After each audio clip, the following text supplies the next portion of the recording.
What is intelligence? Think about it. According to the Merriam-Webster dictionary, intelligence is defined as the ability to apply knowledge to manipulate one's environment or to think abstractly as measured by objective criteria. Put rather simply, intelligence is how well you use your knowledge. Some will say grades mirror your level of intelligence. Some will say that a letter defines you, that your life depends on the letter A, that if your report card consists of something other than A's, you are a failure. I'm here to tell you that grades do not represent a person's level of intelligence. In this day and age, virtually everything has been quantified. We live in a world where it is no longer a question of quality, but a truth that quantity is quality. Education revolves around numbers, percentages. Whether it be the scores you get on your tests or the number of assignments you complete, it is all about the numbers. Tests are supposed to measure how well we understand the material that is given to us to learn. However, the problem is that most tests are not about the knowledge and your display of intelligence by applying the knowledge, but rather how well you can memorize an answer. Can you memorize the date the Declaration of Independence was signed, or what Okonkwo's first son's name was? How about the definition of juxtaposition? Sure you can. These test questions are a piece of cake. But it's unfair to say that if someone can't memorize a date and they get a poor grade, that they are unintelligent. Now at this point, many of you 3.5 GPA or higher students may be shaking your head thinking, I earned my grades because I'm smart. You can't tell me that my grades don't show that. And by no means am I attempting to undermine your hard work. I know that every person hearing this has worked for the grades they have. And that is exactly what grades show. Work ethic. In some cases, students may not have a high level of intelligence, but their willingness to work hard and push themselves onward earns them the good grade. On the flip side, many students can get lazy. Senioritis, junioritis, whatever itis, it happens. It's common. With a heavy workload, even the most intelligent people can come to that breaking point where they decide that they just do not want to do the work.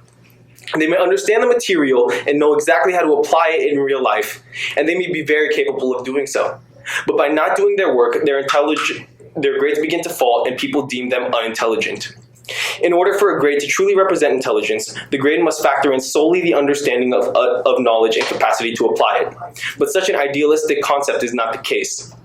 Oh, well, if they were smart, they would do their work. Take into consideration, though, that in school we are all students, but outside of school we live very diverse lives. Many students have to take care of and support their families, and in doing so, don't have time to do the 5 or 6 hours worth of the homework assigned to them. So when they end up with 8 or so missing assignments in each class and get straight C's and D's, is it fair to judge them? Intelligence cannot be judged by how much time a student has to demonstrate it. Unfortunately, as I mentioned before, quantity is quality in our world, and we have to play along. In the words of Albert Einstein, not everything that counts can be counted, and not everything that can be counted counts. The virtues of true quality cannot always be quantified. Intelligence, compassion, creativity, honesty, critical thinking, initiative, open-mindedness. These traits are immeasurable, yet are so large in importance. On the other hand, just because you can count something however high does not always equate it in importance. Numbers are not everything, and this comes from a man whose life consisted quite literally of a lot of numbers. It doesn't require intelligence to work hard, and hard work can get you practically anything, including good grades. At the same time, lack of hard work can hinder a person's display of intelligence. If the most intelligent person in school decided that they didn't want to do their work, then they would most likely not have entirely good grades. But do these inferior letters make them any less intellectual? There are more factors than what appears on the surface. To say that someone's intellect is more or less than anyone else's based on a letter is complete fallacy. You must consider exterior reasons for inability to complete assignments. Consider the fact that we start school at 8 a.m. and that we attend school for roughly 6 hours with anywhere from 5 to 30 minute time to get back home. Then around 3 to 6 hours worth of homework. Assume it is, say, 4 p.m. ideally when the student starts their work. Given a 4.5-hour workload, the student finishes their homework around 8:30 p.m. But also take into account that this is assuming the ideal student free of distractions, whereas many students are bound to get distracted on Twitter, Instagram, or other forms of social media. Now it's 10 o'clock, but accounting for eating dinner, personal hygiene, and other family functions such as chores, it's 11 o'clock.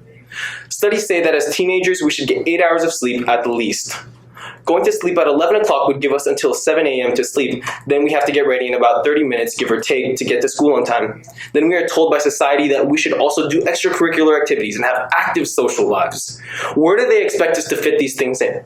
By academic standards, we should just cut everything out of our lives so that we can do all of our assignments and earn that superb letter A. By societal standards, we should skip assignments here and there to maintain our social lives. To find a balance is difficult, and it can lead to excessive amounts of stress that prevents students from being able to function properly, causing assignments to not be completed, resulting in, you guessed it, poor grades. The very institution created to evaluate our capability of learning hinders it, and then we are considered unintelligent because we cannot live up to the 4.0 GPA we are expected to have.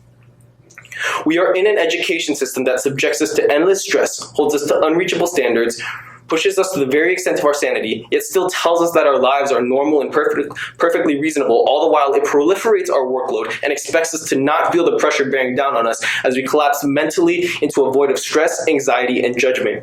It assumes that we are able to hold on to our mental stability while completing every single assignment, being prepared to ace every test, getting straight A's in honors and AP classes, but if we can't, we are unintelligent.